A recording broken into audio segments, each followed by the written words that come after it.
Assistant inspector Dong back സാധാരണ ഒരു detective ആയിരുന്നില്ല. അയാൾക്കൊരു അത്ഭുതസിദ്ധിയുണ്ടായിരുന്നു. കേവലം സ്പർശനത്തിലൂടെ അയാൾക്ക് മറ്റൊരാളുടെ മനസ്സ് വായിക്കാനാവും. 20-ാം വയസ്സിൽ ഒരു കോടതി വിചാരണയ്ക്കിടെയായിരുന്നു ഡോങ് ഈ കാര്യം ലോകത്തോട് വെളിപ്പെടുത്തിയത്. അദ്ദേഹത്തിന്റെ ഈ അവകാശവാദത്തിൽ രാജ്യം തന്നെ അമ്പരന്നു. എങ്കിലും ഈ സിദ്ധി ഏതെങ്കിലും രാജ്യങ്ങൾക്കു വേണ്ടി ഉപയോഗിക്കില്ല എന്ന് അദ്ദേഹം ഉറപ്പു നൽകിയിട്ടുണ്ട്. അത് അദ്ദേഹത്തിന്റെ സ്വന്തം രാജ്യമാണെങ്കിൽ പോലും ഡോങ് ഏതു പ്രൊഫഷൻ തിരഞ്ഞെടുക്കുമെന്നത് രാജ്യം തന്നെ ഉറ്റുനോക്കിയ കാര്യമായിരുന്നു. അദ്ദേഹം തിരഞ്ഞെടുത്തത് ഒരു പോലീസുകാരൻ ആവുക എന്നതായിരുന്നു. അദ്ദേഹം ജോലിയിൽ കയറി 2 മാസത്തിനിടെ തെളിയാതെ കിടന്ന 16 കേസുകൾ പോലീസിന് തെളിയിക്കാൻ കഴിഞ്ഞു. എന്തിനും 2 വശങ്ങളുണ്ടാവുമെന്ന് പറയും പോലെ. ബോങ്ങിന്റെ ഈ കഴിവിൽ ആശങ്കയുള്ളവരും അവിടെ ഉണ്ടായിരുന്നു.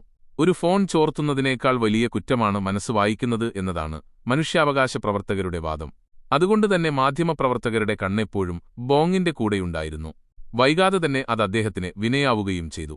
അദ്ദേഹം കുറ്റവാളികളെ ഇടിച്ചു കീഴ്പ്പെടുത്തുന്ന ദൃശ്യങ്ങൾ ആരോ ഷൂട്ട് ചെയ്ത് മാധ്യമങ്ങൾക്ക് നൽകി.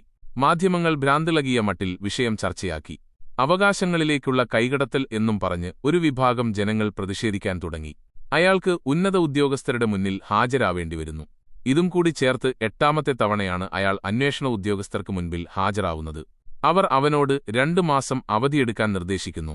ഈ കാലയളവിൽ അദ്ദേഹം നിർബന്ധിത സേവനത്തിന് വിധേയമായിരിക്കും. അങ്ങനെ വെയിറ്റിംഗ് ലിസ്റ്റിൽ കഴിയുമ്പോഴാണ് അവിടെയുള്ള ജോലിക്കാരി ഡോങ്ങിനെ തേടിവരുന്നത്.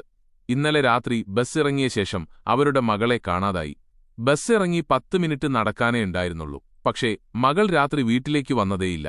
തന്റെ മകൾക്ക് എന്തോ പറ്റിയിട്ടുണ്ടെന്ന് ആ സ്ത്രീ ഉറപ്പിച്ചു പറയുന്നു. പക്ഷേ സസ്പെൻഷനിലായതുകൊണ്ട് ഡോങ് ഒഴിഞ്ഞു മാറാൻ ശ്രമിക്കുന്നു. ഇനിയൊരു കേസിൽ കൂടി ഇടപെട്ടുകഴിഞ്ഞാൽ ജോലിയിൽ നിന്ന് പിരിച്ചുവിടും എന്ന ഭയം അയാൾക്കുണ്ടായിരുന്നു.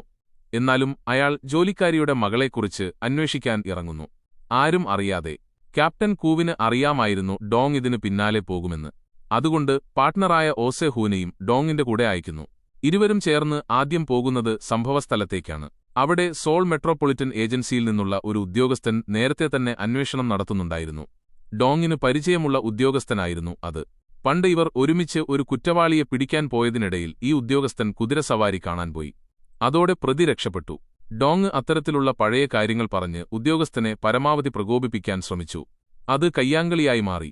കയ്യാങ്കളിക്കിടെ പെട്ടെന്ന് തിരക്കുണ്ടെന്നും പറഞ്ഞ് ഡോങ് കാറിലേക്ക് കയറുന്നു. പാർട്ട്ണറോട് കാർ സാൻഗ്രിം യൂണിവേഴ്സിറ്റി ഹോസ്പിറ്റലിലേക്ക് വിടാൻ ആവശ്യപ്പെടുന്നു. സത്യത്തിൽ ഈ കയ്യാങ്കളി ഡോങ്ങിന്റെ ഒരു അടവായിരുന്നു. ഉദ്യോഗസ്ഥനെ സ്പർശിച്ച് കേസുമായി ബന്ധപ്പെട്ട വിവരങ്ങൾ മനസ്സിലാക്കാനുള്ള അടവ്. ഒരു സീരിയൽ കില്ലിങ്ങിന്റെ ഭാഗമായുള്ള അന്വേഷണത്തിന് വന്നതായിരുന്നു ആ ഉദ്യോഗസ്ഥൻ. ഇതുവരെ 2 ബോഡികൾ പോലീസ് കണ്ടെത്തിയിട്ടുണ്ട്.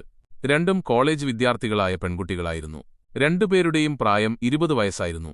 ഒരാഴ്ച വ്യത്യാസത്തിൽ തമ്മിൽ 100 കിലോമീറ്റർ അകലെയാണ് ഇവരുടെ ശരീരം കണ്ടെത്തിയത്.